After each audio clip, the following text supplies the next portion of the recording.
What up, guys? It's Kinetik. Here, gonna record a video for a couple for friends of mine that want to learn how I recruit in our leagues. I started showing my buddy Maze Madman this last night.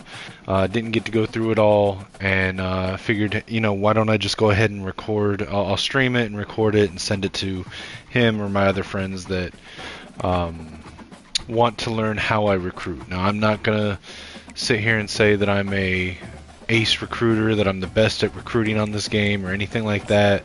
I'm just going to say what works for me. I've tested this a lot. I found the recruiting strategy that works the best for me, and in every single league that I'm in, I have been in the top 5 recruiting classes every single year, whether I was playing with Michigan or East Carolina, which is a 1-star school, Liberty, which is a 1-star school, Boise State. It doesn't matter. I'm top 5 recruiting class every season, every league, with this strategy. Does that mean there's not a better strategy out there? No. I'm saying this is what works for me.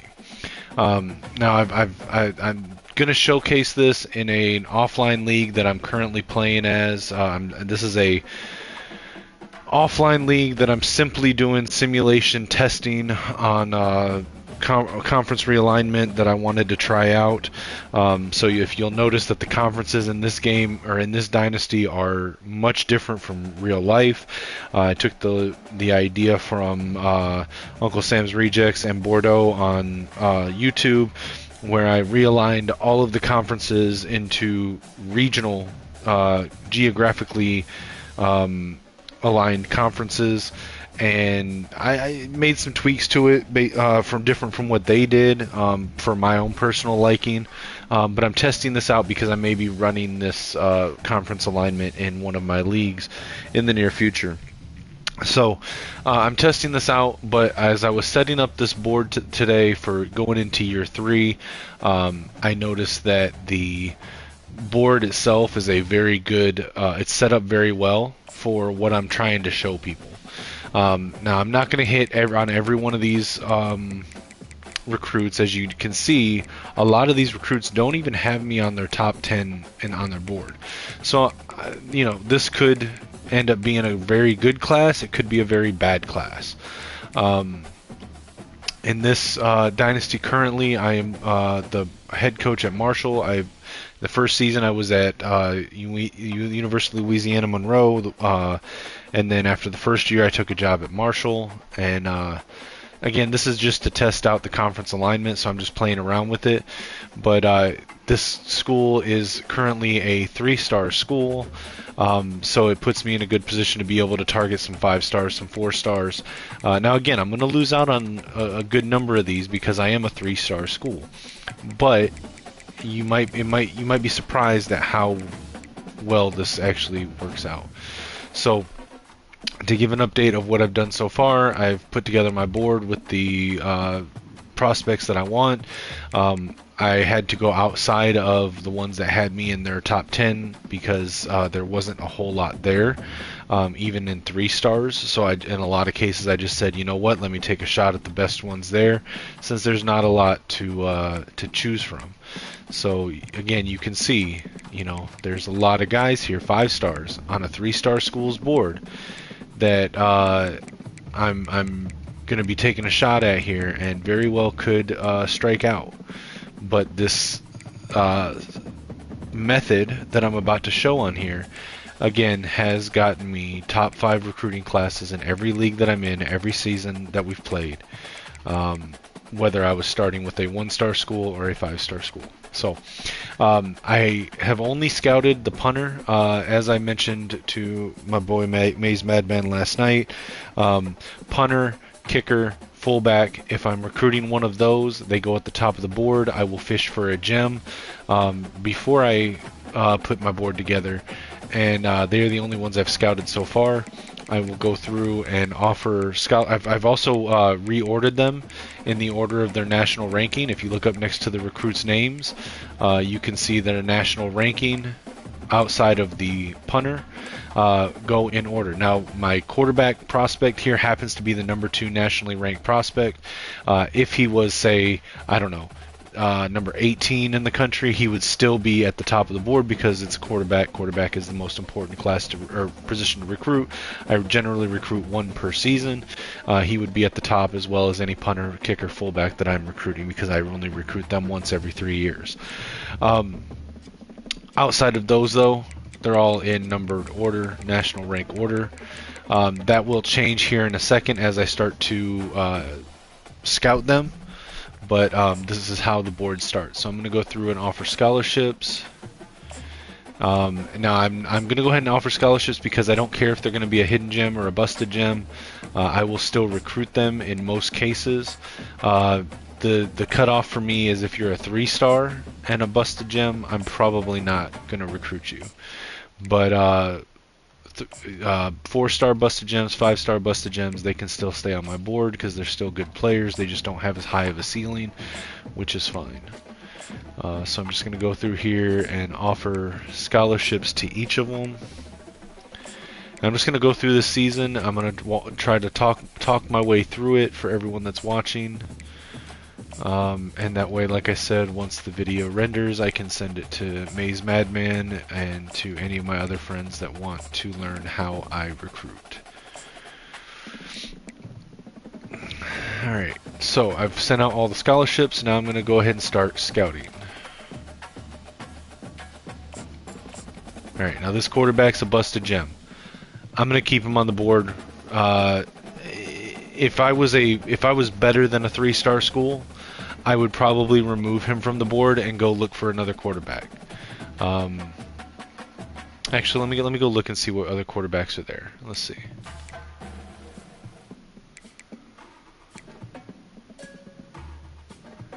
You know what? Let's see. Hold on. I'll take a look at this guy right here as well. The improviser here. I'm gonna take a look at this guy, Eric Spears. Let's scout him. If he is a hidden gem or looks better, then I may replace Day with him. Let's take a look. He's a busted gem as well. So let's see. Speed and acceleration are better with the Scrambler by far. This guy's got Option King.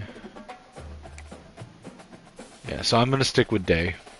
So I'm gonna stick with Day. Because I'm only a 3-star school, I'm not gonna waste too many points.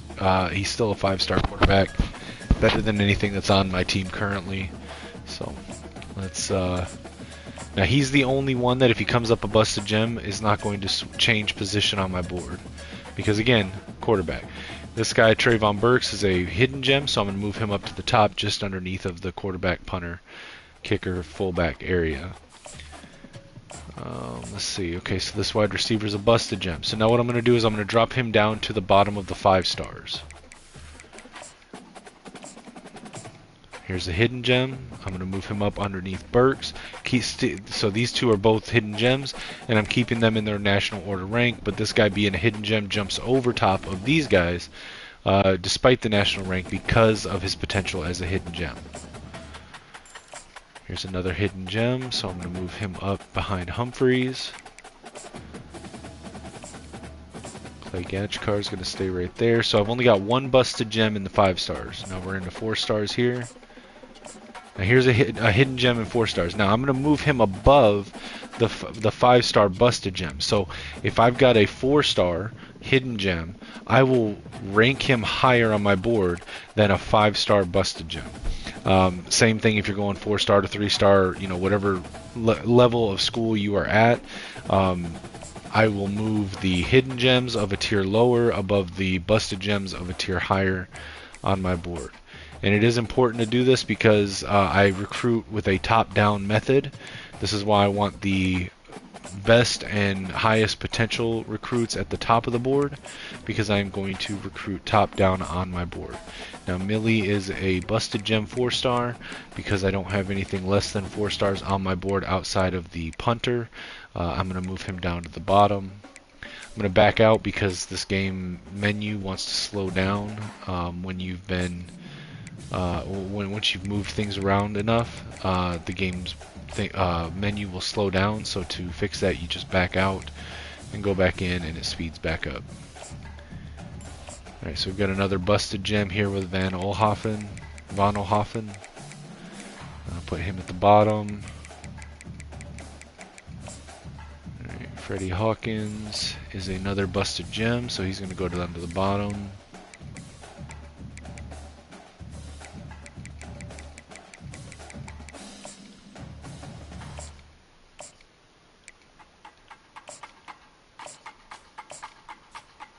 There's another busted gem, Steven Terrell.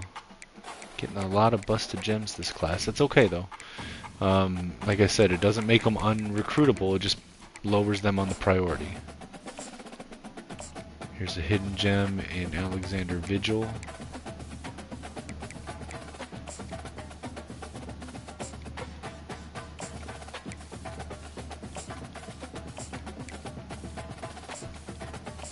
There's another hidden gem with Greg St. John.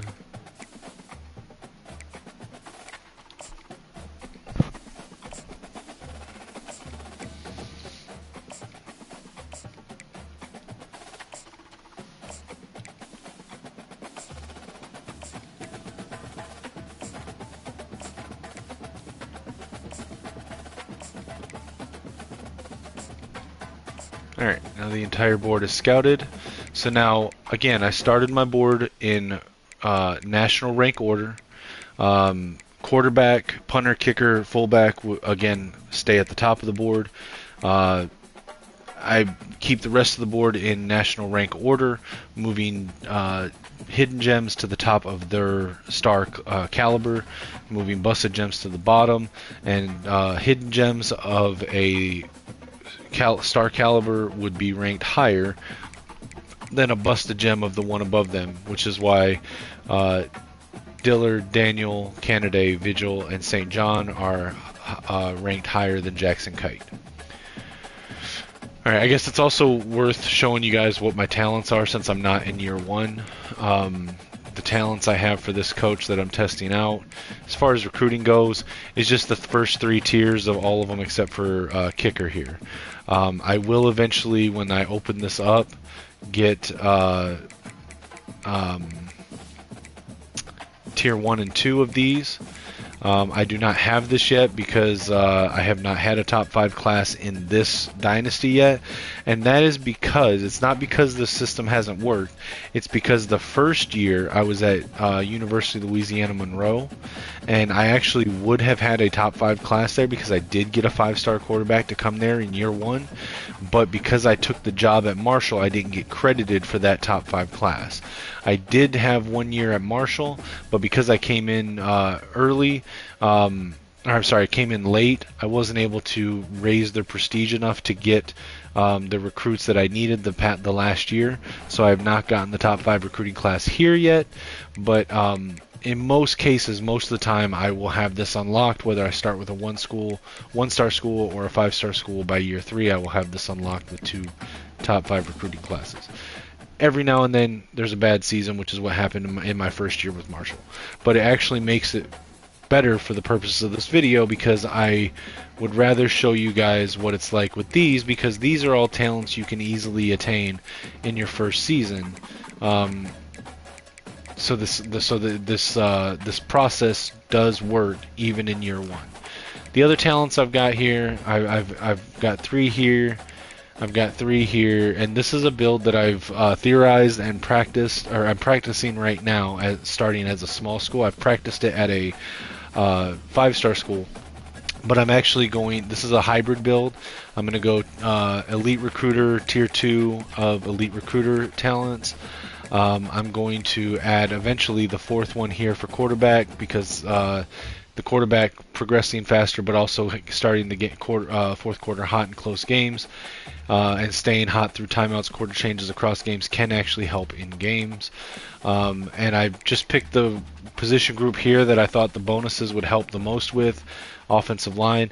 The idea is that I'm going to unlock Architect, and I'm going to get Tier 2 of all of these, and I'm also going to unlock Talent Developer and get tier 1 of talent developer. What this is going to do is it's going to this will make it so that I have many more options to choose from in the transfer portal.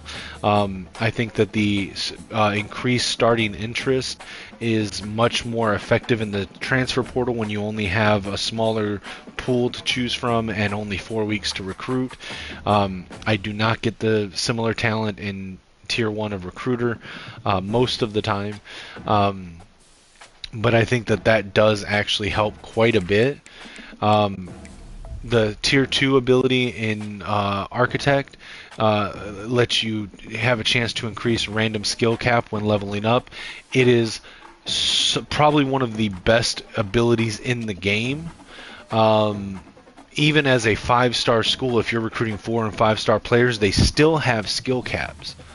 So having that option is incredible.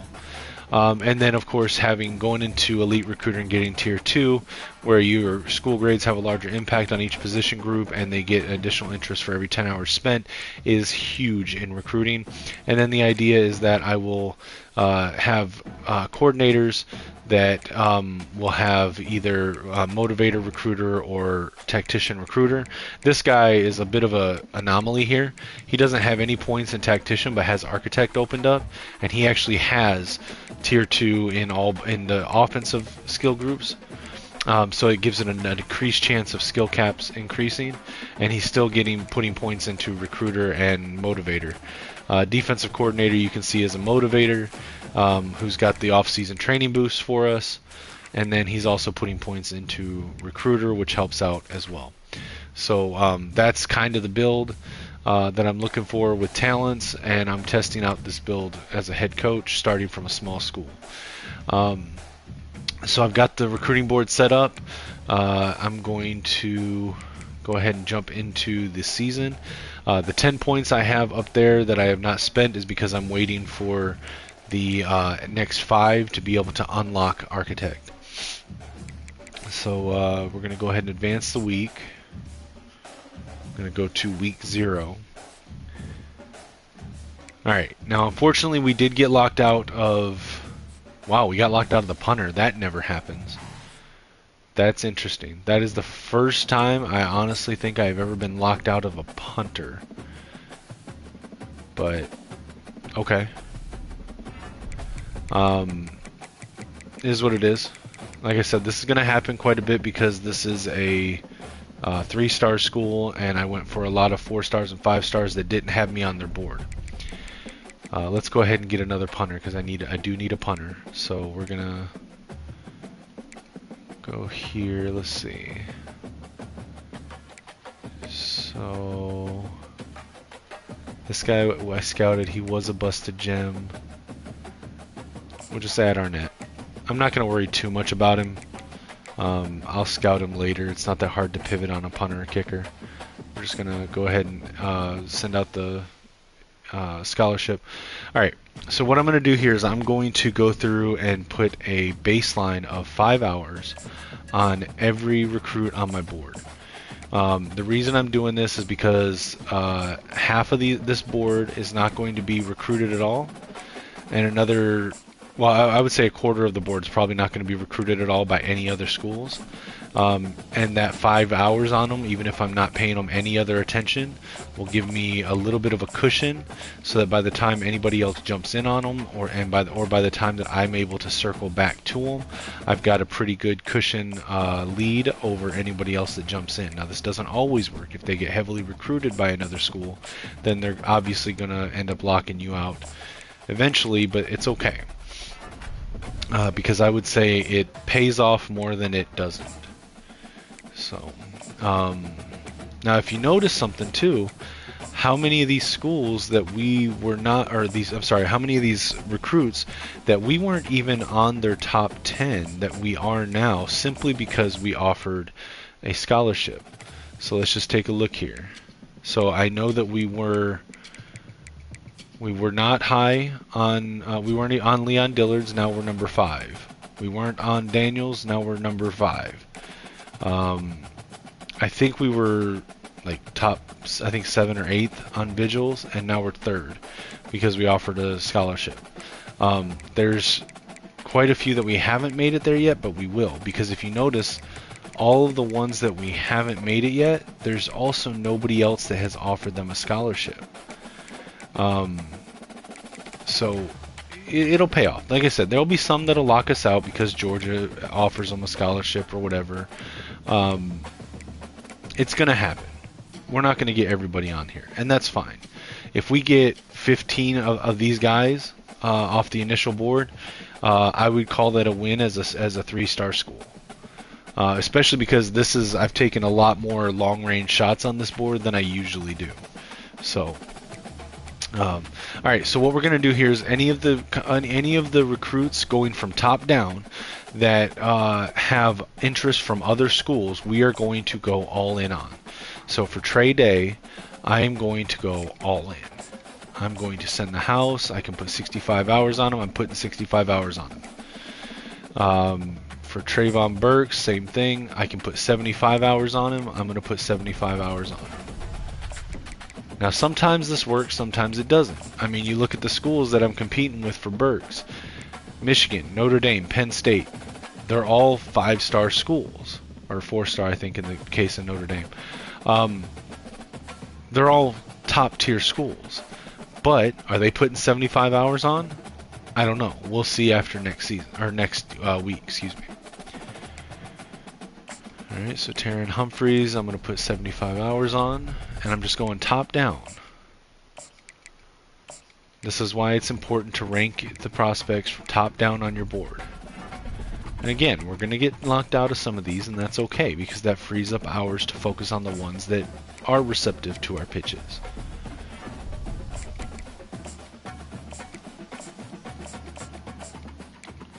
Put 65 on Carrizosa.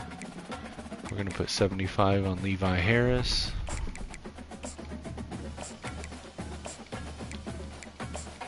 Put 75 on Gachkar.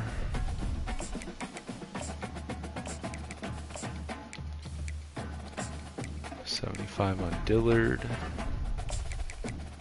Or 65, excuse me. Alright, and we'll put the remaining 25 that we have on Henry Daniel.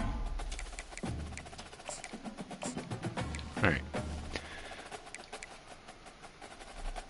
So let's go ahead and advance the week.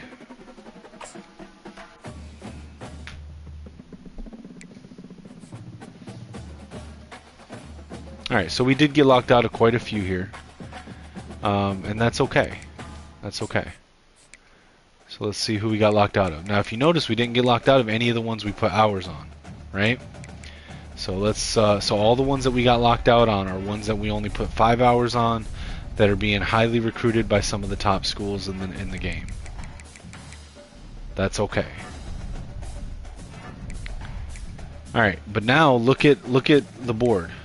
Okay, look at it. Trey Day, who we weren't even in his top 10, we jumped up to number 1 on his board. Trayvon Burks, we weren't in the top 10, we jumped up to number 2 after week 0, after 1 week. Taryn Humphreys, weren't in the top 10, we jumped up to number 2 after 1 week. Same thing here with Jarwin. Carrizosa, I think we were 5th on his board, we jumped up to number 2. Harris, we jumped up to number 2 from number 5. Gachkar, number 2. Dillard, number 1. All these high-end schools, and we still jumped up ahead of them. We only put 25 on Daniel, and we're neck and neck almost with Georgia. So, now, let's see. We've got a few more hours here that we can add. So let's do that. And then we can add an extra 5 on Vigil. Alright, so now, we can take a look down through here. There's not going to be a whole lot that we can tell here, but we can see some of the ones that are going to trend that we're not going to be able to get in on. So, for example, Trevin Johnson. I think I'm going to go ahead and get out on this guy because he's being heavily recruited by Syracuse and West Virginia, and until we get free up more hours, we're not going to be able to jump into this. We're not in his top 8. He's very close to getting to a cutoff to his top 8. I don't think we're going to make his top 8 by next week, so we're going to go ahead and jump off the recruiting trail on him. But here's one, Dubose, who nobody has jumped into his top 8 that has offered him a scholarship, so we're going to stay on him. This guy, okay, so we're going to stay with Graves only because he's not being heavily recruited by anybody. Memphis is kind of going hard at him, but not that much. I mean, 5 hours, you see how much influence 5 hours got us? So we'll see if Memphis ends up pulling away too far, then we might jump out on him later. But right now, he's good enough to stay in on. But look, 5 hours alone has us number 2 with Kentucky on Tyler Rawlings. Has us number 1 on Quentin Melvin. 5 hours alone has us on number 1 over Georgia Tech, Liberty, Georgia, and Tennessee because, see, they're not heavily recruiting him for Rugamba. So you want to stay in it until you're not. Now, I'm probably going to jump out on Millie here because he is being heavily recruited by Texas, Texas A&M, Florida, and Nebraska, all of which are much stronger schools, and he's at the bottom of my list, so it's going to be a while before I'm actually going to get in on him, so I'm going to go ahead and take him off. I'm going to say the same thing for Von Oelhoffen here, so we're going to take him off. Now I'm down to 18 guys on the board. That's okay. But now we're going to take that 15 hours that we just freed up, we're going to take this 10 right here, and we're going to put 25 on Vigil. Alright, so now we're going to go ahead and simulate this week. Now, we're probably going to lose this game. This is at Penn State. Again, these conferences are set up differently than normal conferences. I am testing out simulation through these conferences with a conference realignment setup that I put together. So, probably going to lose this game. That's okay.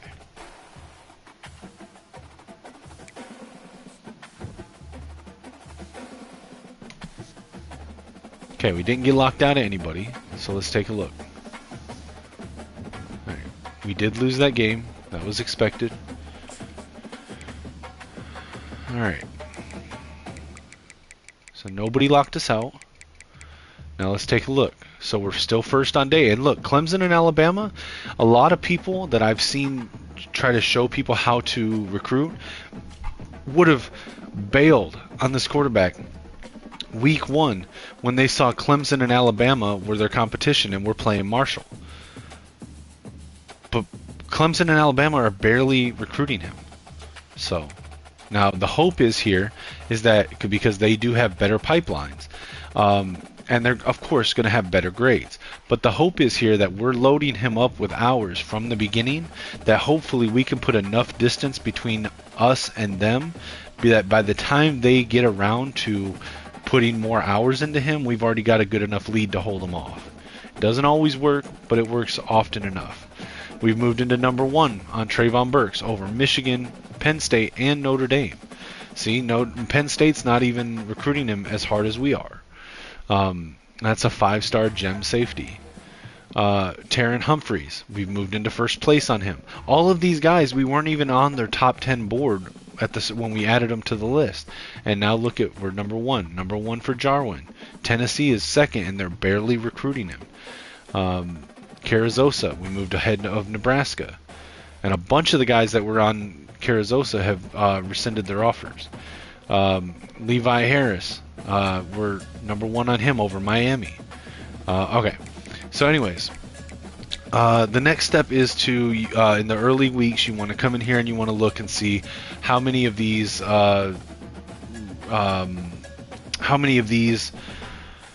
recruits are going to be top 5, cut to their top 5. And I just realized something, guys. I normally wouldn't do this.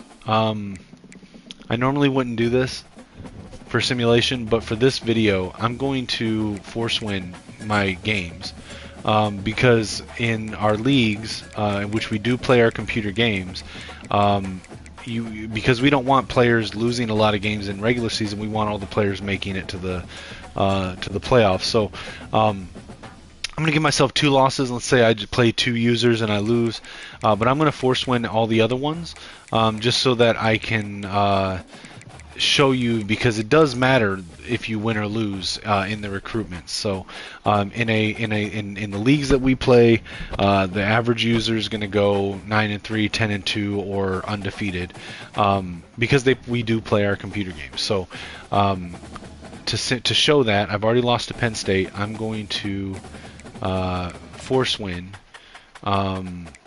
these games. Let's see, who's the next highest ranked? Is it Purdue? All right, I'll give us a loss to Purdue. Well, hold on. Yeah, I'll give us a loss to Purdue. Because I'm not trying to be perfect here. I just want to show in the leagues, again, we play our computer games, so we win most of our regular season conference, right? So let me set that up real quick.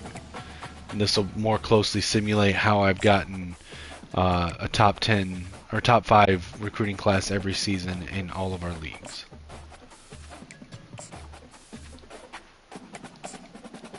Okay.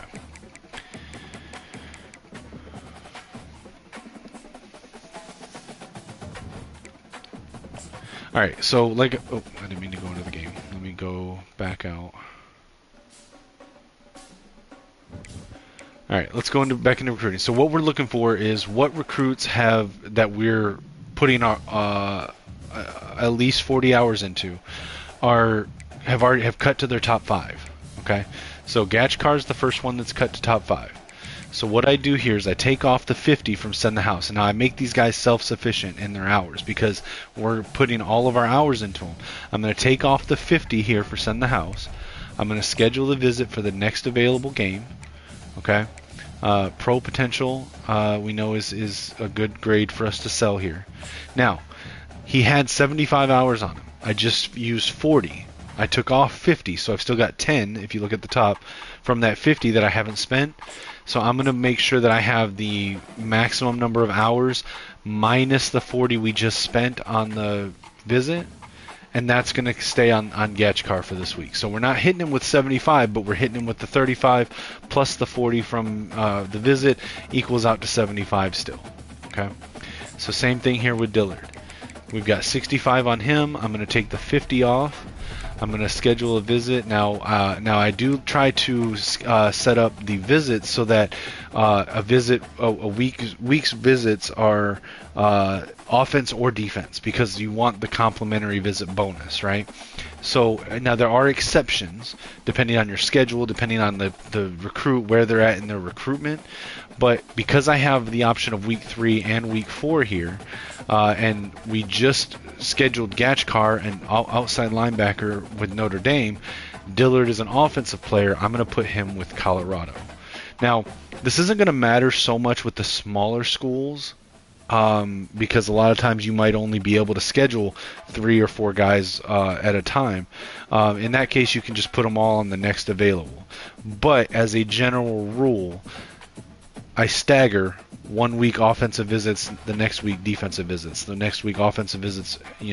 I stagger them so that you can have a better chance of getting the complimentary visits. So we're going to put the Colorado game as an offensive week. We know he cares about championship contender, which is a B+. We've also got conference prestige and proximity to home. Conference prestige is the best grade at an A, so we're going to do that. Now, I took off 50, I spent 40, I've got the 10 available. I'm going to take these off. I'm going to add the 25, so I'm still using 65 hours on Dillard. And those are the only 2 that have cut to top 5 that we are able to schedule right now. So I'm going to go ahead and back out of here. And we're going to simulate this week.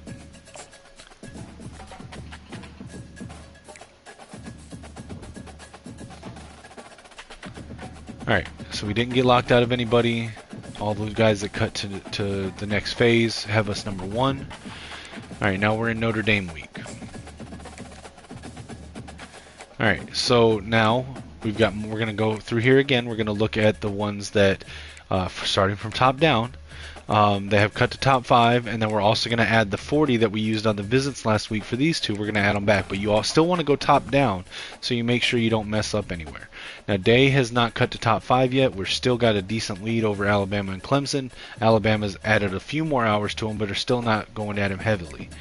That's a little concerning because if they ramp it up, they're going to take him from us. There's nothing we can do about it. But all right, so Trayvon Burks has cut to top 5.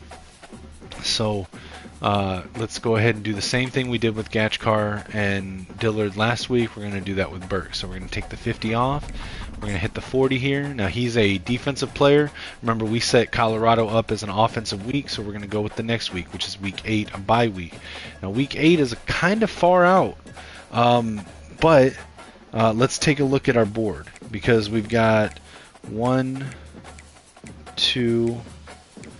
got 2 other offensive guys that could potentially be added to Colorado week.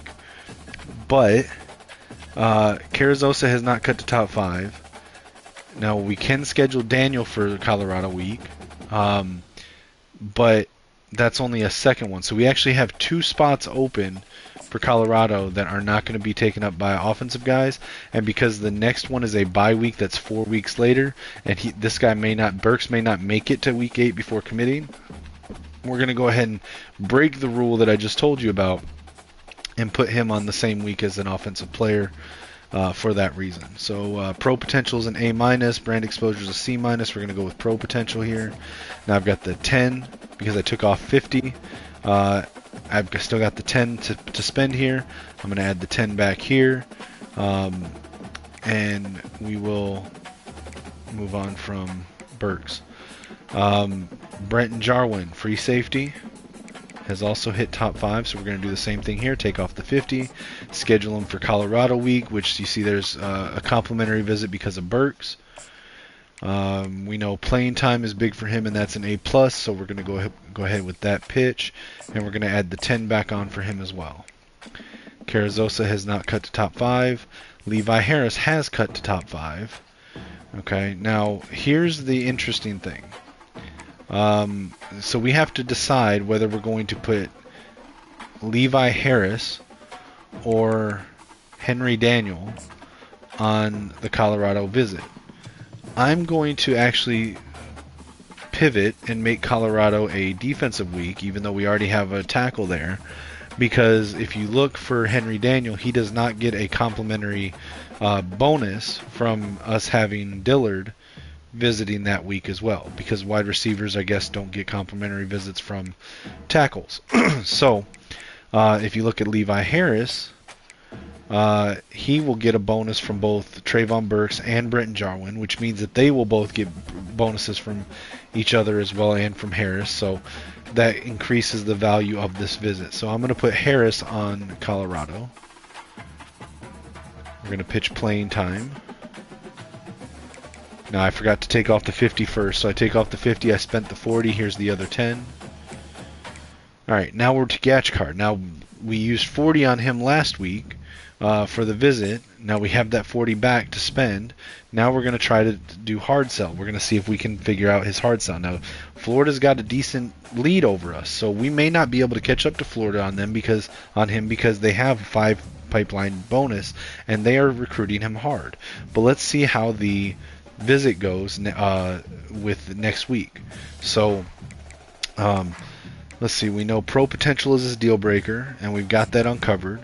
We know that proximity to home is important, so let's see how many of these pitches have pro potential and proximity to home with an uncovered third pitch. So it could be grassroots.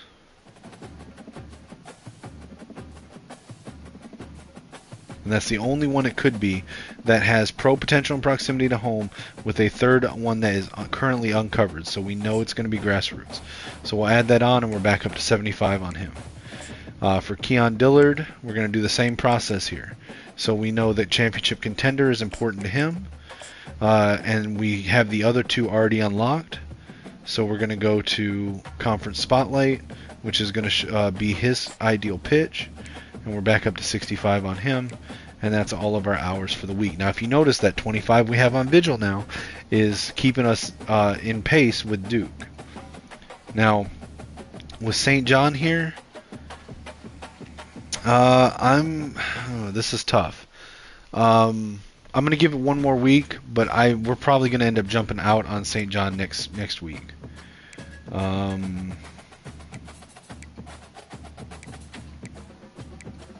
And I don't think we want to jump out on anyone else right now. So, all right, we're gonna leave it as it is. We're gonna advance the week.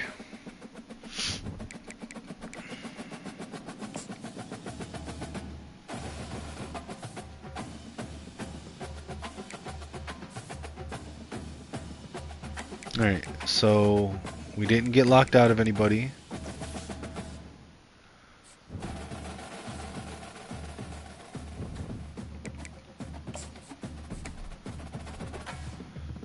Alright, so I usually just go through starting from the bottom, go up to see if there's anybody we got locked out on or any big changes. Alright, now see, with the punter, we weren't in his top 5. All we did was offer the scholarship and put 5 hours on him, and now we're at number 1. And now it'll start to close off his recruiting little by little. With Day, now you notice Alabama had put in a little bit of time the previous advance, but they didn't keep it on. So we're still putting distance between us. Now he has cut to top 5, so I'm going to remove Send the House. I'm going to schedule a visit. Now I don't mind going on a bye week. Some content creators will tell you don't schedule on a bye week. I still schedule for bye weeks because you can still get complimentary visits and you still get a bonus, and it's better than missing out on them. Because this is 4 weeks away and he just cut to top 5, he may not make it past week 8 before he commits. So we're going to go ahead and schedule it for week 8. Pro potential is big for him, so we're going to go ahead and pitch pro potential. And then we're going to take that extra 10, add it to this 15 that's still here, and set him up with 25. And we're going to add the 40 back to Trayvon Burks. No pro potential, and we've got his uncovered, so his is going to be workhorse. All right, now an A minus and 2 C's are kind of the minimum. I might, if that was like a D plus, I might still do the hard sell. But if it was a B, a C, and a D, I probably would not hard sell. If it was an A and 2 Ds, I would not hard sell. Anything worse than like an A, a C, and a D plus, I just send the house instead of hard selling. All right. So now we're gonna Humphreys is cut to top 5, so we're gonna remove the 50 from Humphreys. We're going to schedule a visit. We're going to schedule him for week 9. Now we're skipping the bye week because we're going to assume that we might add some complimentary visits for our quarterback on the bye week. So we're going to schedule Humphreys for week 9. This is a judgment call. You can do it however you choose here. We're going to go ahead and pitch proximity to home, and I'm going to add the other 10 back. Now we're going to add the 40 back to Jarwin that we spent on the visit last week. Playing time is big for him, as is brand exposure. So we want to find the one that has brand exposure and playing time with an uncovered one, which I believe is going to be starter, but we'll double check here. Yep, so that's the only one with those two and an uncovered one, so we know what his pitch is. Alright, for Carrizosa, he is cut to top 5. So let's go to Send the House. We're going to take that off. We're going to schedule a visit. We're going to schedule it for the bye week, week 8, because it is an offensive player. Coach prestige is big to him, as is conference prestige. So we will pitch conference prestige because it has the better grade. We're going to take off this 15, add it to the 10 that's still remaining from the 50 that we took off, and put 25 on him.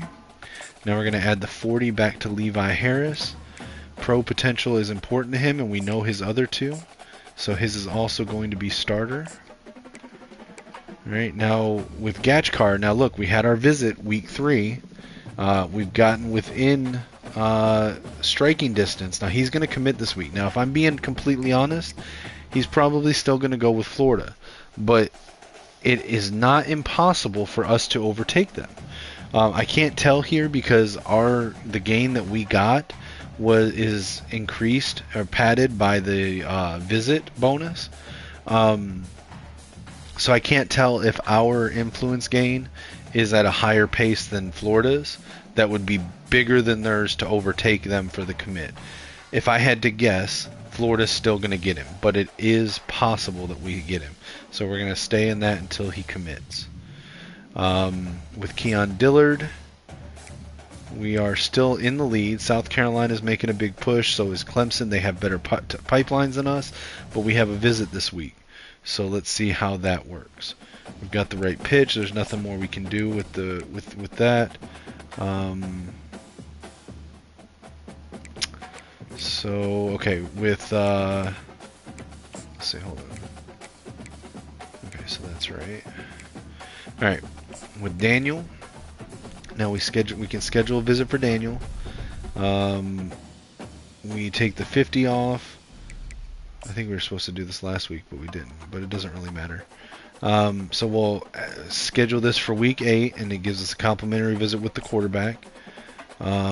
We know his pitches, so we're going to go with playing time for the visit. We're going to add that 10 to the 15 and put 25 back on him. And we're going to continue.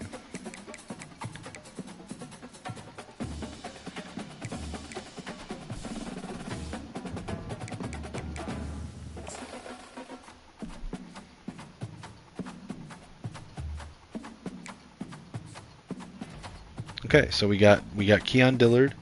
Now we did not get Gachkar. He did go to Florida. That's what I thought was going to happen. But if you look at the influence gained, we were right there neck and neck. And I think that was determined simply because they were already ahead. Now I just got some coach points, so let me go ahead and spend those to unlock Architect. All right.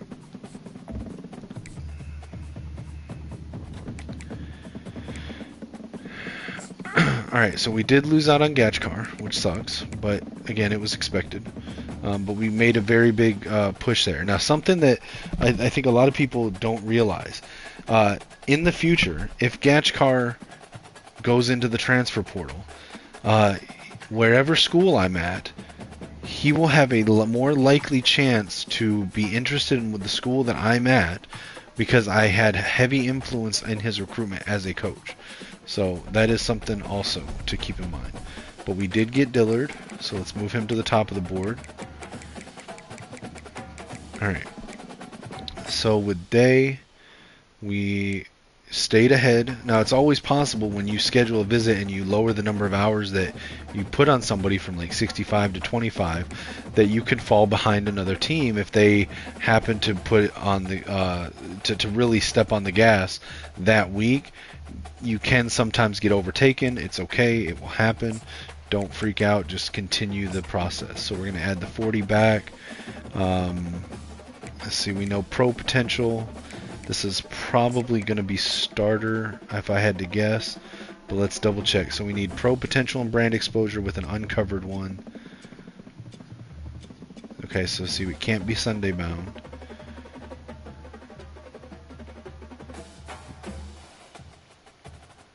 Yeah, and it can't be workhorse. So it is starter. Alright, then we're going to check Trayvon Burks. We've got the right hard sell, so there's nothing more we can do there. We just got to wait it out and see if we can hold off Penn State and Notre Dame. Alright, we're going to add the 40 back to Taryn Humphreys. Now we know proximity to home. We know pro potential. I'm pretty sure this is going to be grassroots. But let's just double check. Yep. So that's going to be grassroots. All right, now with Brenton Jarwin, now we got a pretty comfortable lead, but Tennessee has a visit this weekend. They have a 3 pipeline tier, so it is very likely, or possible at least, that Tennessee could overtake us for Jarwin at the last minute. If the roles were reversed, if we had a better pipeline on a recruit, if we had a visit this week and we were in Tennessee's position, you have a very good chance of overtaking them for that recruit. So we'll probably end up losing out on Jarwin here, but that is what it is. So let's see. Nothing else we can do on it, so we're just going to let it be. We're going to add the 40 back to Carrizosa. We know Coach Prestige is big for him. We know it cannot be prestigious, so it's going to be motivator here. Alright, then with Harris, we're going to double check the pitch. The pitch is good. There's nothing more we can do there, so we just got to ride it out and try to hold off Miami. We're going to add the 40 back here to Daniel. Proximity to home is important to him. We know his pitch. His pitch is going to be time to get to work.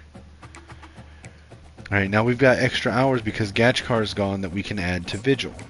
So, we don't know Vigil's hard sell yet, and he hasn't cut to top 5 yet anyway.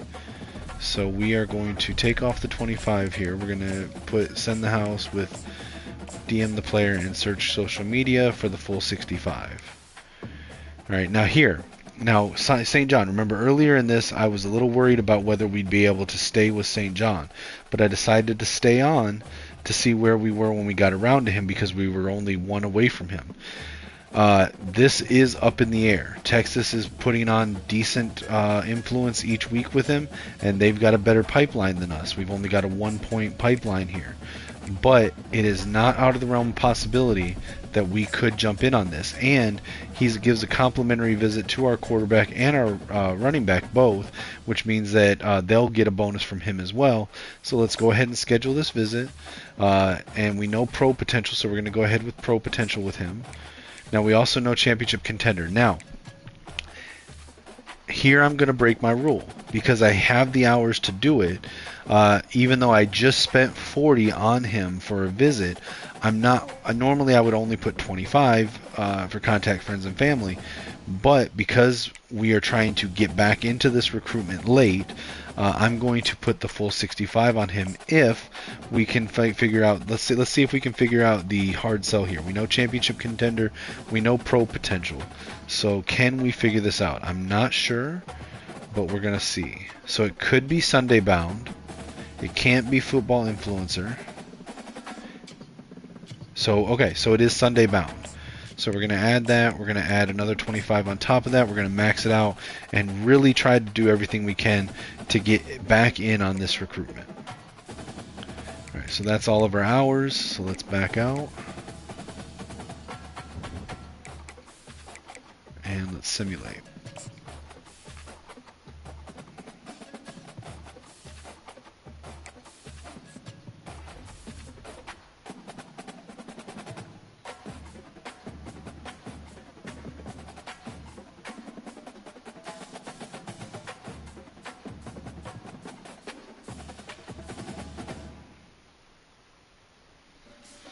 Alright, so we got Trayvon Burks. Remember, this is a 5-star hidden gem strong safety that we were not even on his board at the start of the season, who was being pursued by Michigan, Penn State, and Notre Dame.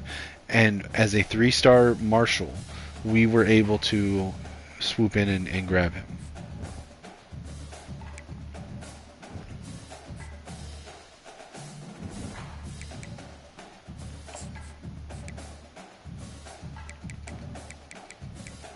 Alright, let's take a look at our board.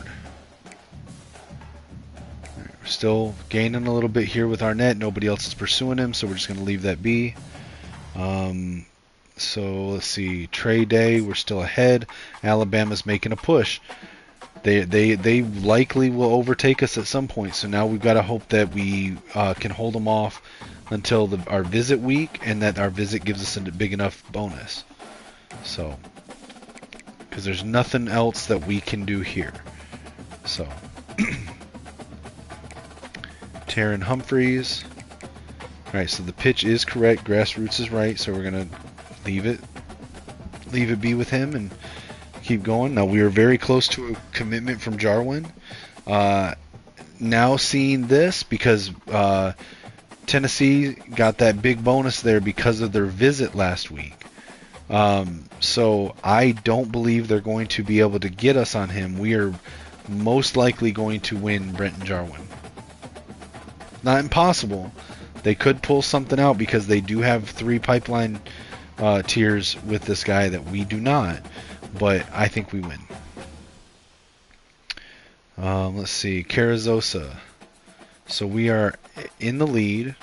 It doesn't appear that Nebraska or Oregon, either one is pushing too hard for him. We've got the correct pitch. There's nothing else we can do for him.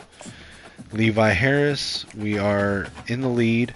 Miami's getting slightly more influence than we are, but we're in week 6, I think. So we've got 2 weeks to hold them off, and I don't think the amount they're gaining is more than the amount we're gaining by enough to catch us, as long as we can get them to commit before Miami's visit on week 8. So we're going to keep watching that, and hopefully we're able to close them out before week 8. Now Georgia is coming after Henry Daniel.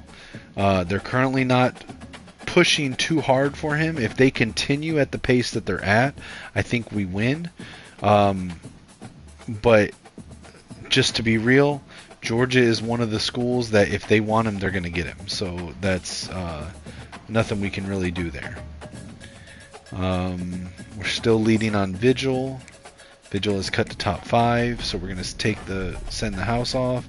We're going to schedule a visit. Now we've already got four scheduled for the bye week, I believe, so that's why it's locked out. Week 9 is set up for defensive players, so we're going to go with week 10 with the Kentucky game. We know proximity to home is important, so we're going to go ahead and sell that on the visit, and then we're going to take this 15 off, add it to the other 10 from the 50, and put that back on as 25. For St. John, we are gaining more influence than either Kansas State or Texas, so we're going to continue to try to push hard for him and hope that we can gain some more ground. We're not going to put any time on Carlos Dubose because nobody else is pursuing him. So we're going to skip to Terrence Graves, which again, just like the St. John one, we can jump in here. So I'm going to go ahead and schedule a visit. He is an offensive player, so we're going to go with the Kentucky visit. Proximity to home is important. We're going to set that up. Now, we have not learned enough about him to figure out his ideal pitch, so I'm going to go send the house, trying to uncover his ideal pitch. And then I've got an extra 15 to spend. Unfortunately, you can't just spend 15, so I'm going to spend 10 here, and then I'm going to put an extra 5 on Rugamba to make that a 10.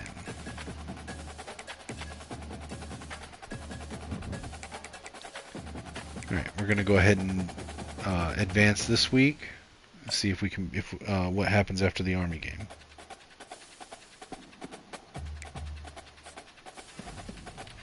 Alright, so we did win on Jarwin.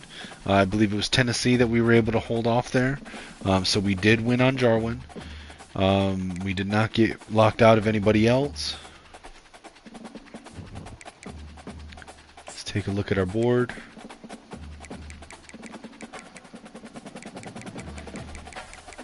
Alright, so we do have a deal breaker now with Melvin. This is interesting. So this is playing style. I normally try not to recruit people with a playing style deal breaker. In this case, I didn't have a lot to choose from with the initial recruiting board. So there's a couple things here. Playing style, championship contender, those two things fluctuate throughout the season. It is possible that if we continue playing, that the playing style will go up. In this case, it's going to be like, I think it's like passing yards per game or passing touchdowns or something like that. So it is possible that through the simulation, those numbers will go up and take us back above the threshold for Melvin's recruitment. Now, some people will tell you to remove any hours you have on these guys. I don't do that. I either remove them from my board if I think that this being locked out from the deal breaker takes us out of the recruitment, but otherwise I stay in on it because that 5 is still going to continue to accrue, and nobody else is pursuing him right now. And at the end of the day, even if he doesn't commit, if you get to National Signing Day and you are the top team on his board, even if he doesn't commit, he still signs with you. So I'm going to leave him on the board as is right there.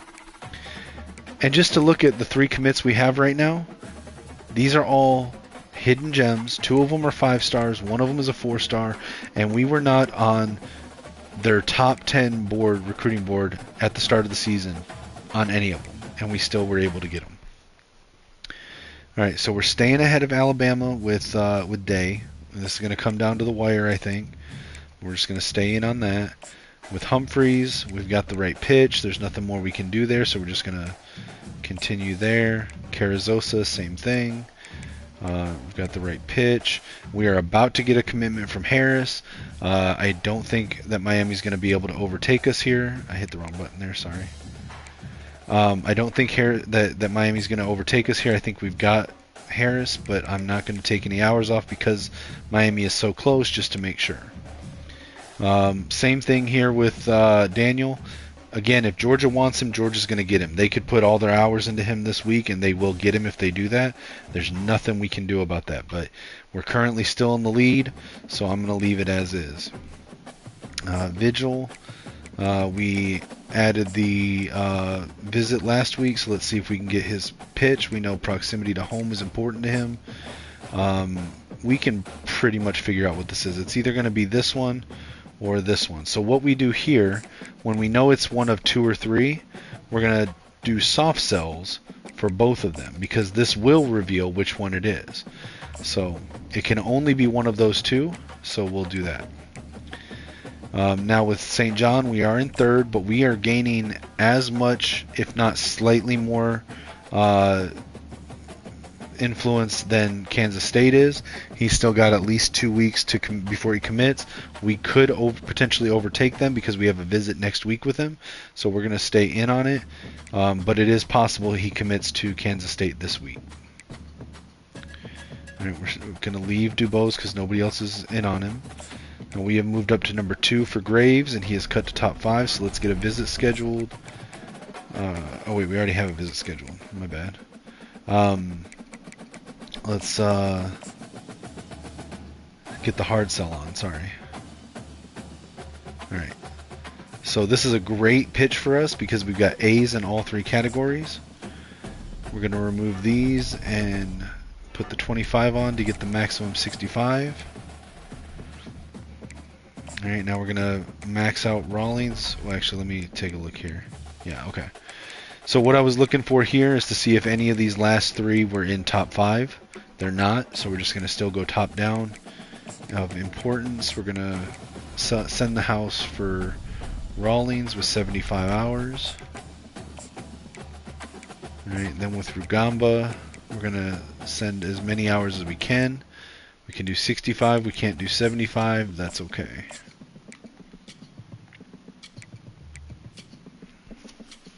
Alright, we're in week 7. Now, a lot of those guys we have our visit next week with, so as long as they don't commit to another school this week, then we have a good chance of closing them out with the visit. Alright, we did get Levi Harris. I think that's the one that Miami was going after. We got Henry Daniel. That's the one that Georgia was making a push for. So we beat out Miami and Georgia for those 2 commits right there. A 5-star and a 4-star gem.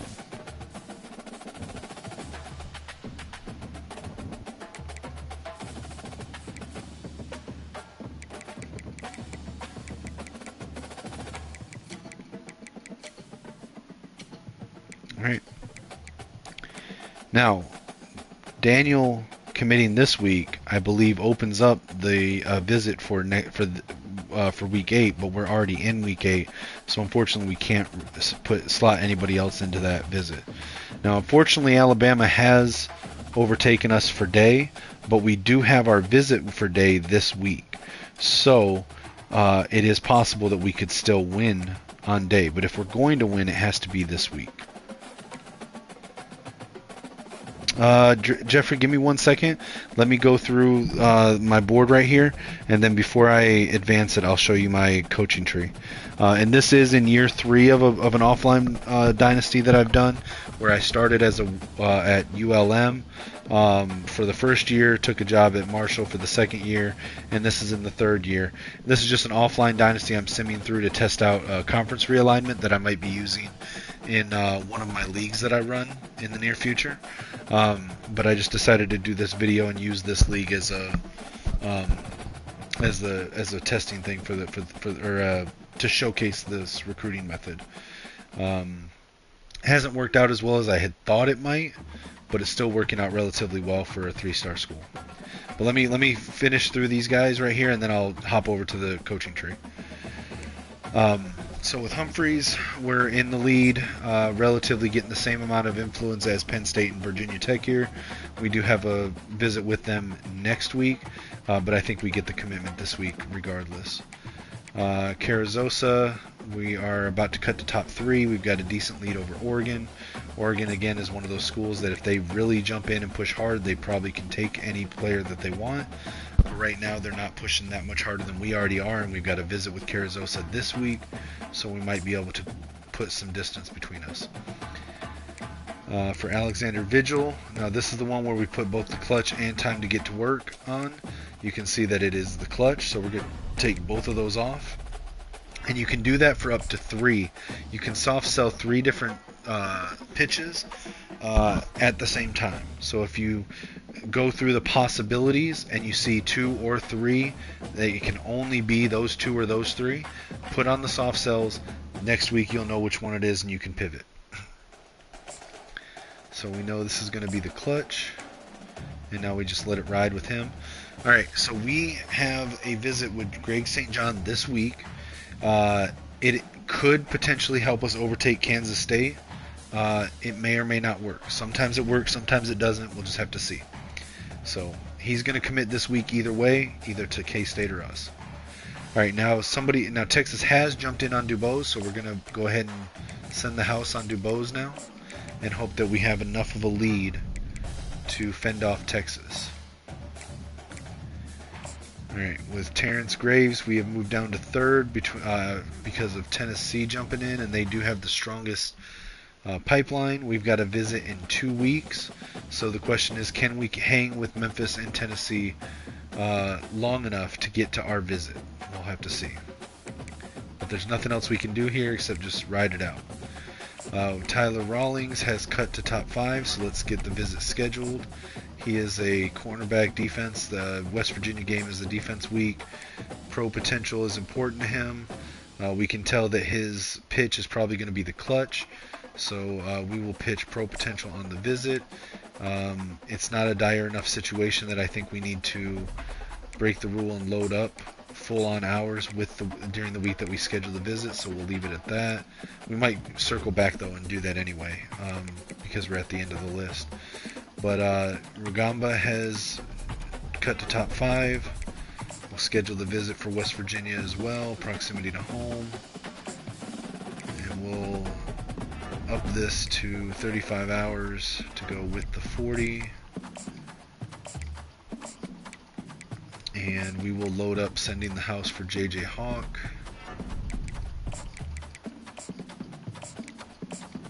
And we don't really have the extra hours to spend to get to fully max it out, but we will put the extra 5 on Rawlings there. So that's all of our hours for this week.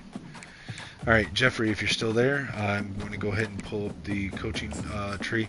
This is a coaching build that I'm testing, okay? This is not what I would say is my preferred coaching build. Pretty often I go recruiter motivator, and I'll sometimes get talent developer or program builder. That's often what I'm doing, but this is one that I'm theorizing, that I tested. I know there's enough points for this, so what I'm doing here is I'm going with recruiter. I've currently got tier 3 of each of the ones in recruiter. I will be, once I open elite recruiter, I will be getting tier 2 on all but the kicker punter. I will not be getting tier 4 on recruiter. I have put 3 tiers into both motivator and tactician to open up architect. I will eventually add the 4th tier for the quarterback and motivator, and the 4th tier for offensive line and tactician. This one you could change to whatever this one or motivator, you could choose whatever position group you want. But the key is to get 3 points in each one to be able to unlock architect, where I'm going to get tier 2 on all of them except for kicker punter.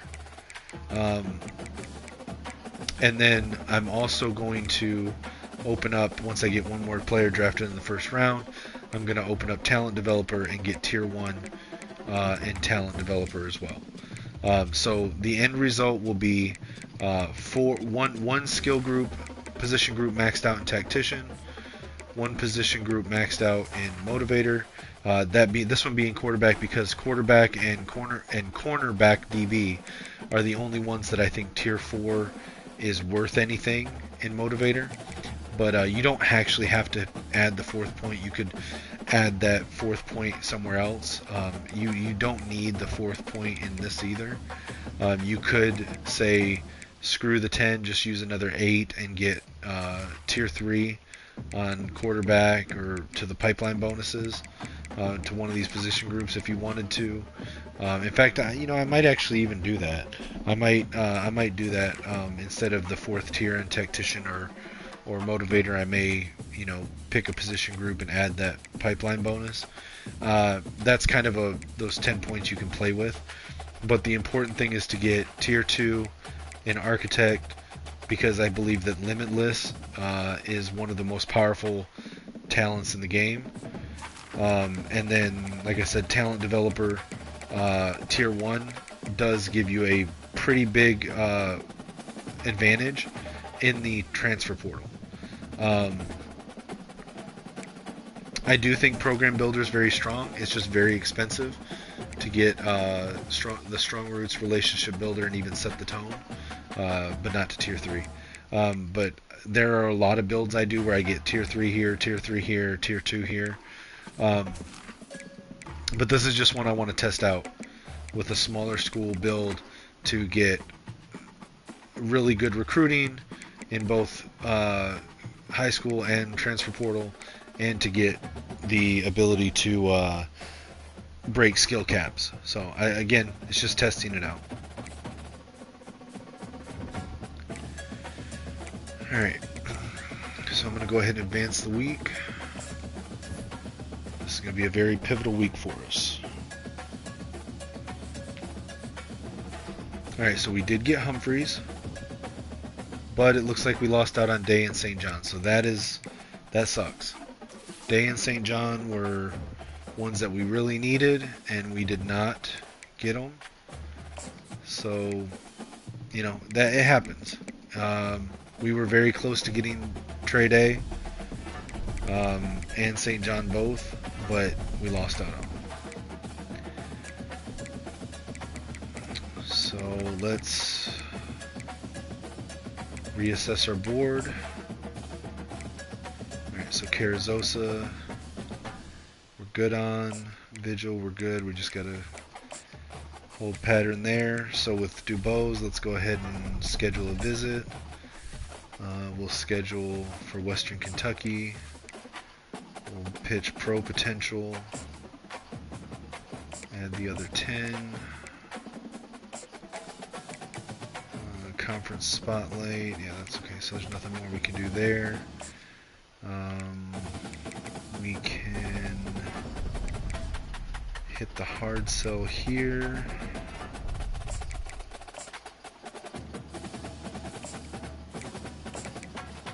Load them up with as many hours as we can for Rawlings. Alright, so now Georgia Tech's in on Melvin, and we have fallen a little bit farther below the playing style. It's not a whole lot we can do here. We could switch our playbook to air raid, and it could potentially get us back into this. I don't like to do that. I like to play realistically. But if I was to switch and I might do it here to show you guys. But if I were to switch the playbook to air raid for the next couple games, it would likely put us back into the recruitment for Melvin. Let's add the hard sell for Rugamba. And we'll keep sending the house for JJ Hawk. Now, we have 210 hours here to spend. I'm going to go ahead and load this up to try to still beat Texas out. We'll go ahead and put the hard sell on here. We know this is going to be workhorse. Alright, so I'll go ahead and do the playbook switching thing so you guys can see how to do this. This only matters in simulation. It doesn't really matter in league play, which is what this video is mostly about. But just go in and change your playbook to a more passing or run style, depending on what you need to get better at. So we'll go USC air raid.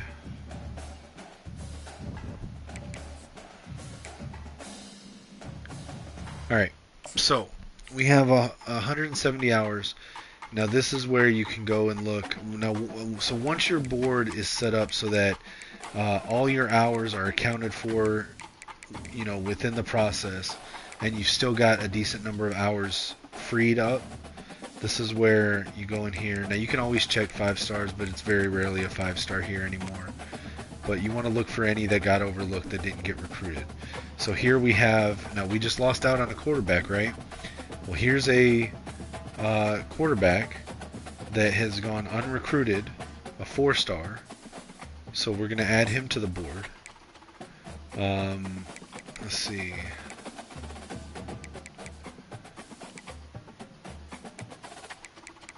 So we will add, the center. We'll add Corey Caps. Let me take a look at our recruiting board right now. So that's our quarterback. We've got a running back. Still got 4 receivers on the board. We don't have a tight end.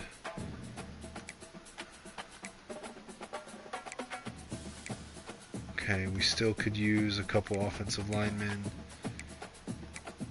Could use another speed rusher, defensive end. This power rusher, he's 259. He'll likely get moved to outside linebacker for my scheme, but that's fine. Could use another corner or two. Okay, so hybrid safeties often make good cornerbacks. Not always, but often. So we'll add Hasty as well.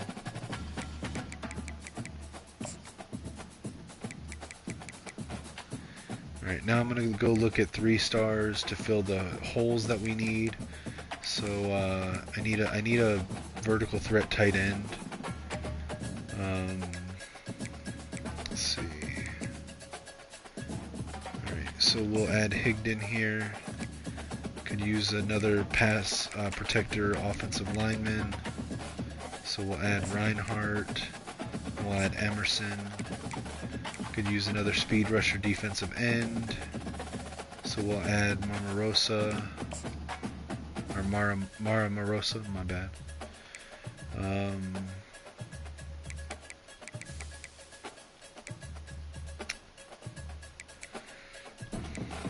Let's look at cornerback.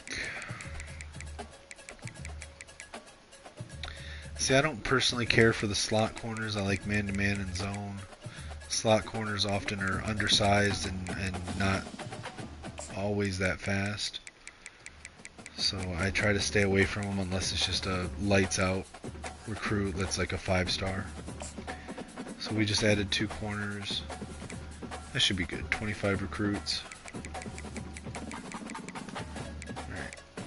So now I'm going to go down here to these guys. I'm going to offer scholarship and put the baseline 5 hours on each of them.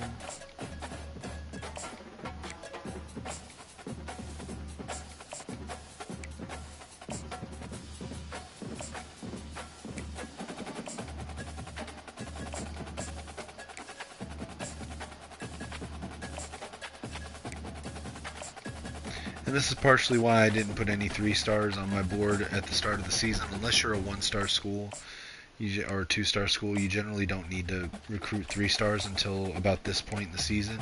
I mean, even in the transfer portal season, you can circle back to high school 3 stars, and there's a good number of them that haven't even gotten any scholarship offers that you can add to your board and still get in pretty quickly with. So generally don't add 3 stars until you have to.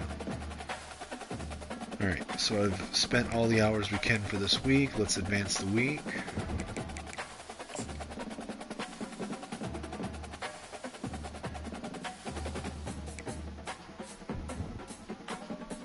Alright, so we did get locked out on Terrence Graves.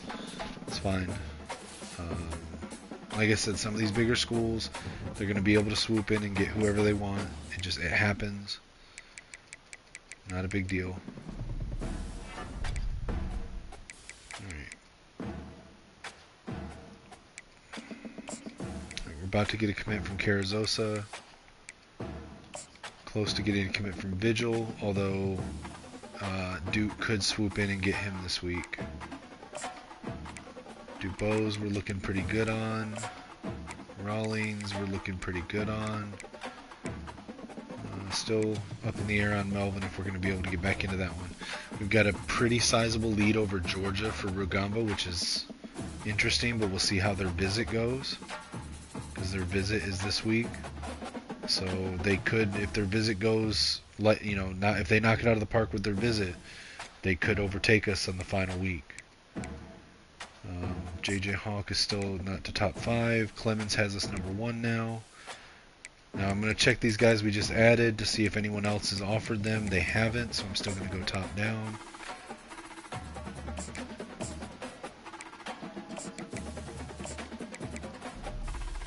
And just repeating the process here.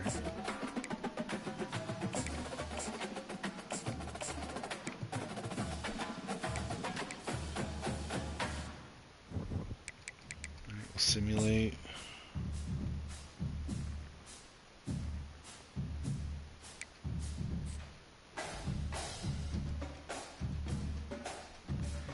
Alright, so we got Carrizosa, we got Vigil, we got Rawlings, we got Rugamba. We didn't get locked out of anybody, so that's good. That's all good news.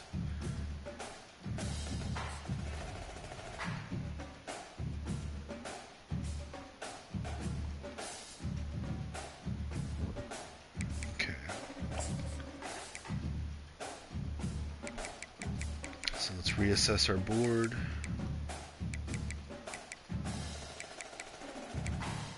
Unfortunately, it doesn't look like, even with changing our playbook, that we're getting back in on the play style. Did I get that wrong? I mean, more passing yards should give us better... let's see. Wide receiver, physical... Yeah, receiving yards per game. I feel like we should be getting more, but, it's whatever. Let's see. Alright, so we're good on Dubose. Just stay the course there. JJ Hawk is cut to top 5. Let's get a visit scheduled. Now when you get to this, close to the end of the season, schedule visits whenever you can. Don't worry about offense, defensive weeks. Pro potential is going to be the pitch here. No, championship contender is going to be the pitch. And then we will add on the 25 here. Alright, so now we've got Oklahoma jumping in on Clemens. Nothing really we can do until he cuts the top 5, so let's just hope we can hold Oklahoma off. Alright, so we're just going to stay the course with these guys the way we were. I shouldn't have deleted the 25 back, because I'm just going to put it right back on.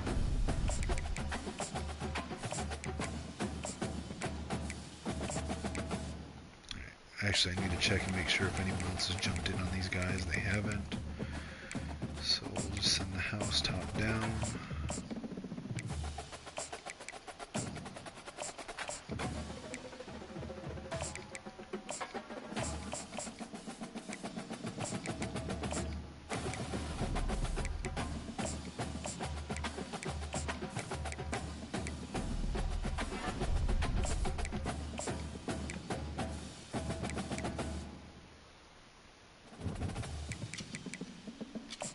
The week.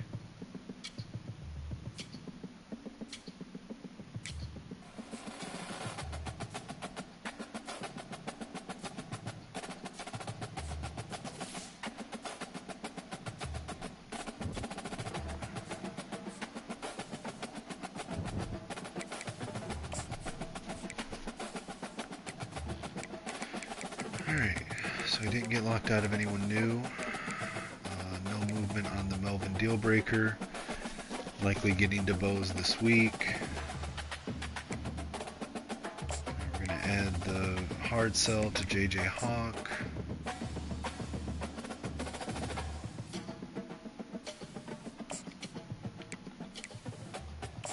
Nothing else we can do on Clemens right now. Okay, but we can schedule caps for a visit.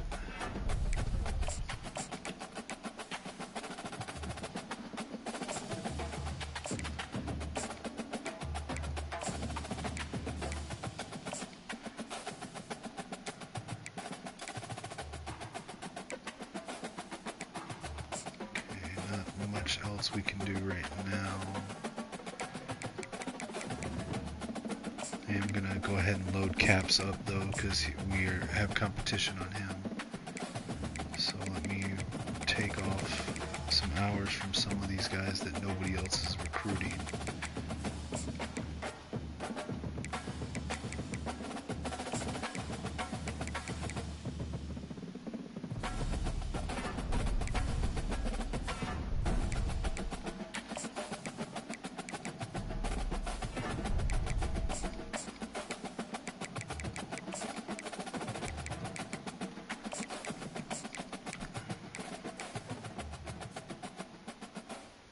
Proximity to home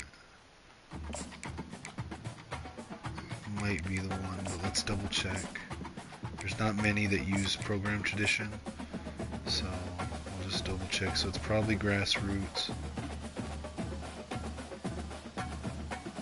although it could be football influencer as well. So we're going to do the 20 and 20 here.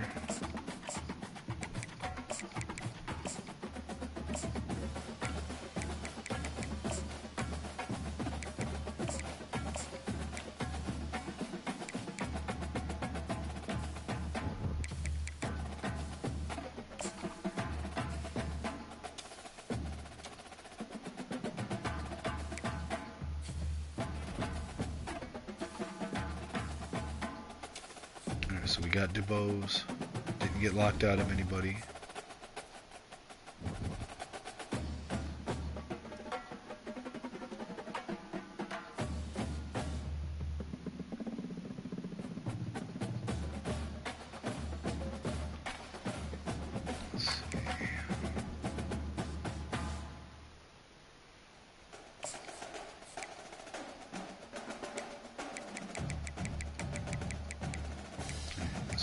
DuBose. Still no movement on Melvin. I'm likely going to get the commitment from JJ Hawk. Let's see. Get the hard sell set up for Clemens.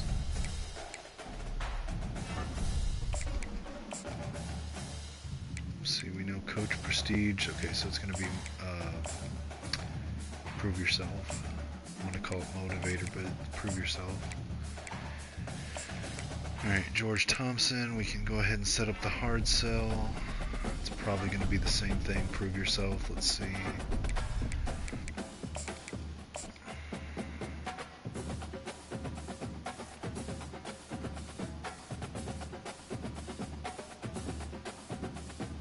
Yep, that's the only one it could be. Alright, so we figured out it is football influencer. So we're going to take off those 220s, switch it to the 40 hard sell. With Hasty, we're going to take off Send the House. We know Coach Prestige and Brand Exposure that can only be to the house. We'll add the extra 10 back for the full 75. Take this off for Higdon. Set up the hard sell.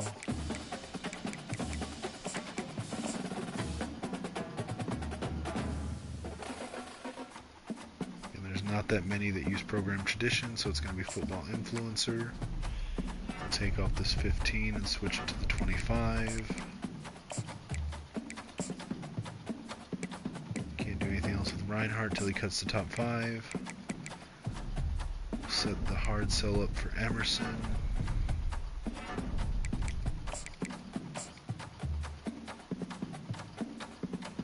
This is going to be TV time. And then for Mara Morosa, set up the hard sell. So we know championship contender and we know pro potential. So it could be Sunday bound, it could be football influencer. It can only be those two, so we're going to do the 20 and 20. And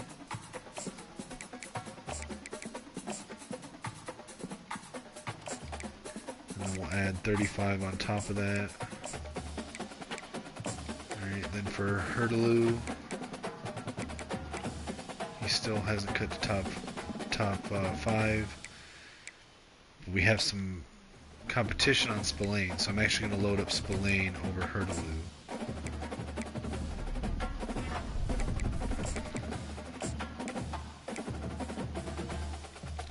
I'll advance the week.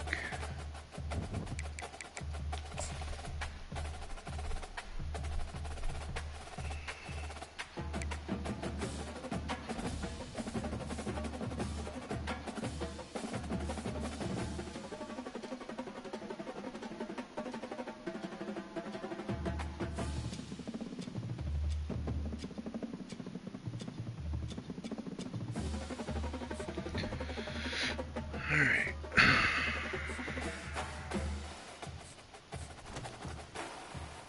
Alright, so we are in the MAC championship against Notre Dame. That's cool. Let's see.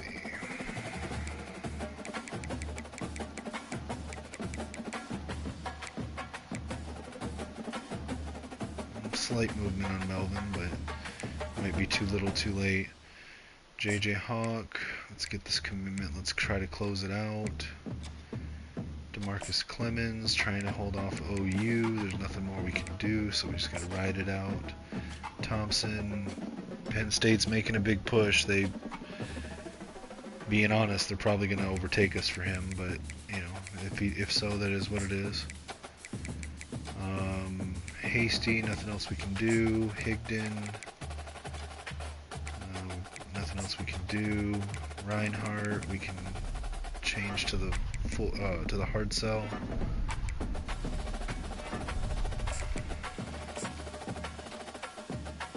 It's gonna be football influencer and the 25 on top. Emerson, nothing more we can do. Mara Morosa, no, Miami has jumped in on him, but I think that we've got a big enough lead that we're going to be able to hold him off. We did figure out with the 2020 that it is football influencer, so we're going to take off both the 20s and switch to the 40 for football influencer. And then we're going to load up Hurtaloo with the sell the house.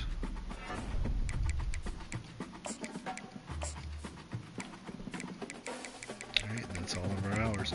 We'll add this other 5 that we have left over to our net just to try to speed that up.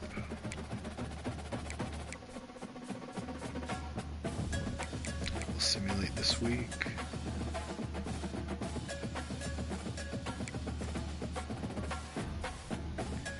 We got Emerson. Didn't get locked out on anyone, but it looks like we did go move to second on Thompson. So let's see.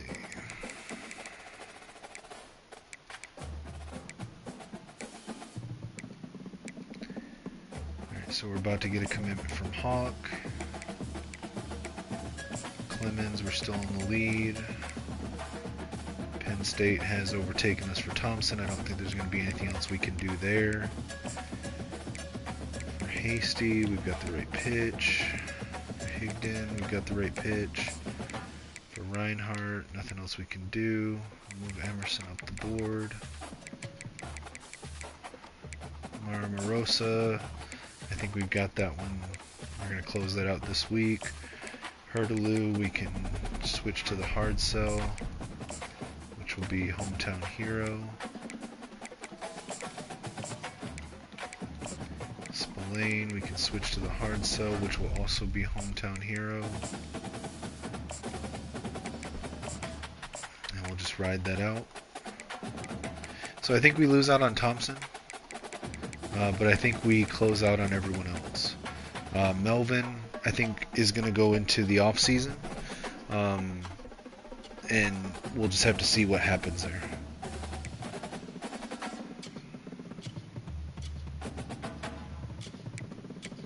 We got 65 hours left to spend. I'm just going to put the maximum hours on our net to try to get him closed out. It's going to be TV time.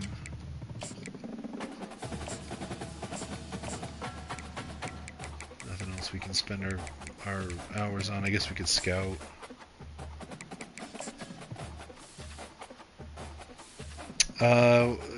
God Soldier, what do you mean? Make a huge difference in what?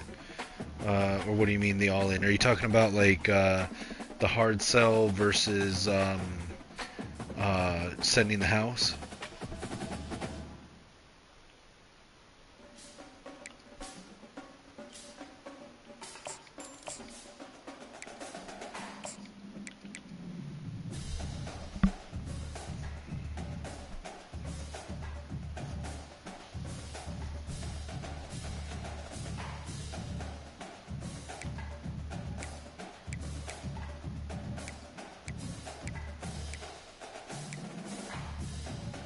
So it depends on the grades. So with the way my grades are set up with Marshall as it sits right now, 9 times out of 10 it's going to be better to do the hard sell. You'll get more bang for your buck with that. There's a graph, I forget who it is. There's a YouTuber that actually went in and put in the time to graph it all out to where it's more beneficial to just hard sell instead of I'm sorry, to send the house instead of hard selling. But effectively what it comes down to is the grades. Excuse me. So just looking at this one right here, for example, with Prove Yourself for Thompson, I've got an A, a B, and a C. Okay, that's going to be more influence gained than sending the house, because it's 40 hours instead of 50 hours, which gives me an extra 25 instead of 15 that I can put on top of that anyway. I think the turning point generally is when you have D's and F's. So I actually sort of covered this or mentioned this earlier in the video. But let's say if this was an A minus and like a C and C minus, I would still do the hard sell, but that would be the limit. If it was like an A, a C, and a D plus, I would still hard sell. But anything worse than that, anything worse than an A, a C, and a D plus, I'm just going to send the house. So if it's an A and 2 Ds, or a C and a 2 C's and a D, or a B and 2 Ds for the grades, I'm just sending the house. But it's really going to depend on your grades.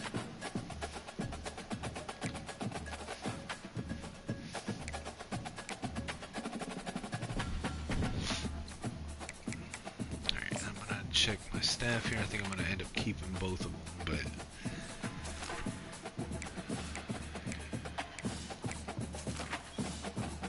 yeah, I'm going to end up keeping both of these guys.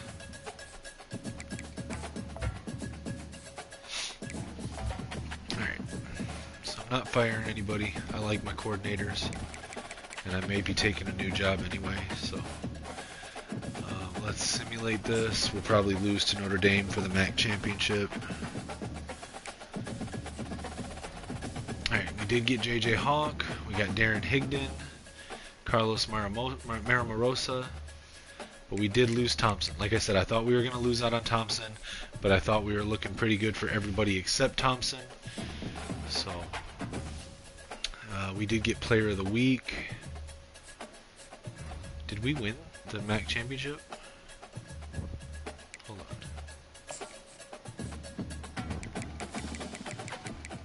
on. No, we lost 45-14. That's okay. Alright, we did get some points though, so now I'm going to put some points over here. I want to get tier 2 for each of these, so we're going to start with quarterback. I get tier 2 in each of the ones for architect. Alright, so we're in week 16. Not really a whole lot to go on here to do. Can't do any extra recruiting, so we're just going to advance the week.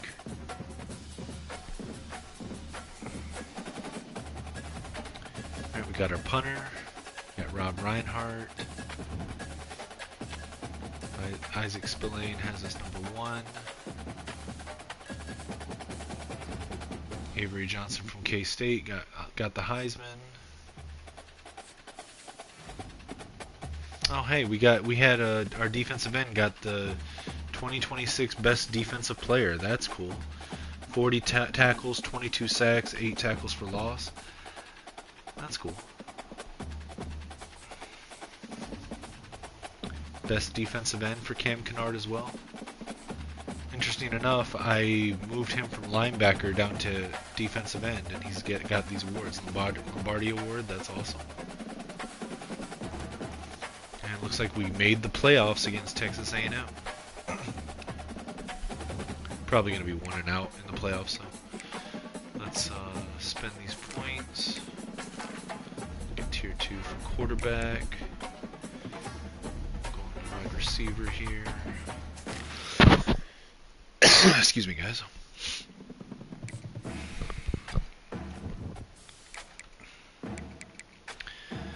Alright, so let's just see where we sit on early National Signing Day.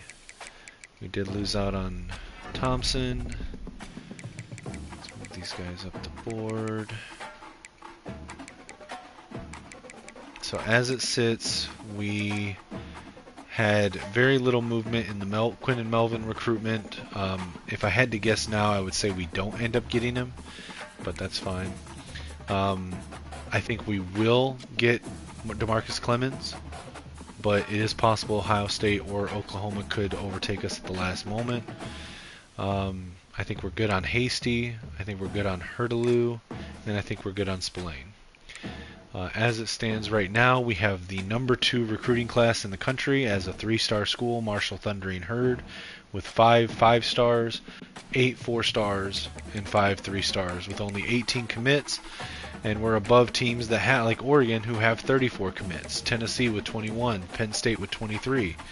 So you can see that this recruiting strategy, even though this was not a great year for it, we're still in the top 5. So as of right now, that can change, but as of right now, we've still got 17. We still got 17 open spots for commits, and we're number 2. So, and that's with a 3.5-star school, but with a 3-star school. Now, I may actually accept a new job here. I should accept a new job here, but that will make it so I can't show you guys. I don't know what to do here, because playing this offline thing, I would take the job at Miami.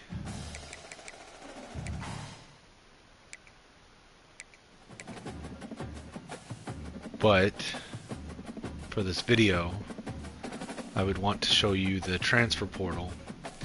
But I don't think it really matters, because I can show you the transfer portal with Miami as well. It's the same basic concept.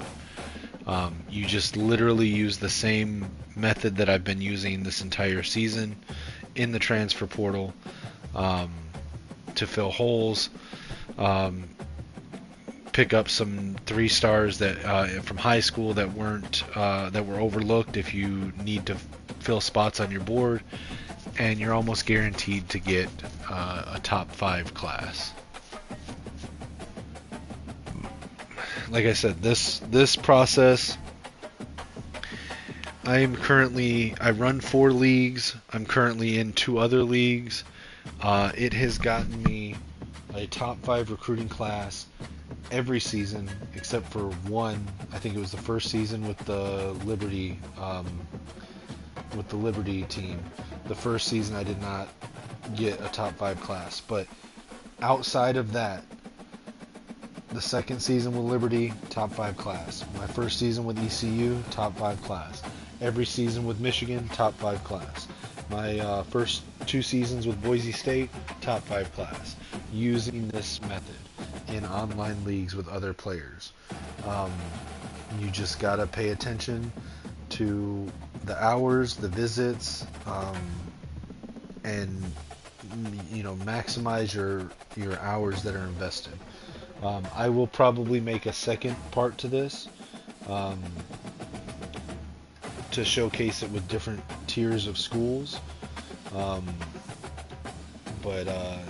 Yeah, I'm gonna go ahead and end it here because I do want to take this job because I actually am playing this offline dynasty testing things out. And I will take the Miami Hurricanes job, which means I won't be able to show you the end result with getting the top 5 class with Marshall. But again, as you can see, if we go into early National Signing Day and we look at the rankings, this process that I've just went through on stream, in a year where it didn't work as effectively as it does most of the time, I would say this was a below average year with this process for the end results, and we're still number 2 currently on early National Signing Day with 18 commits at a 3-star school. We're beating out 5-star school Oregon, 5-star school or 4-star school, 5-star school Tennessee, Penn State, all in the top 25. Wisconsin, Texas, Auburn, LSU, Ohio State, all have worse rankings for their class than a 3-star school with this system. The system does work. It's not perfect. It's not the only good system out there. I'm sure there are systems that are as good. I'm sure there are systems that work better. But this system works for me. It has given me results in every dynasty that I've played, in every league that I'm in, and I've got people asking me all the time what my process is, how do I do it, so this video shows you that. Again, I will do another video at some point with probably a 4 or 5-star school to give you guys another look at how it works, but it's just repetition, learning how to do it, learning what mistakes not to make. But this is the system here that I use, so try it out. If you have any critiques, if you have any, if you get good results, put it in the comments. Let me know that it worked for you too. I appreciate everyone that tuned in and asked questions. And if this helps you at all, let me know. Leave a like, leave a comment. Let me know how it works. So I will catch y'all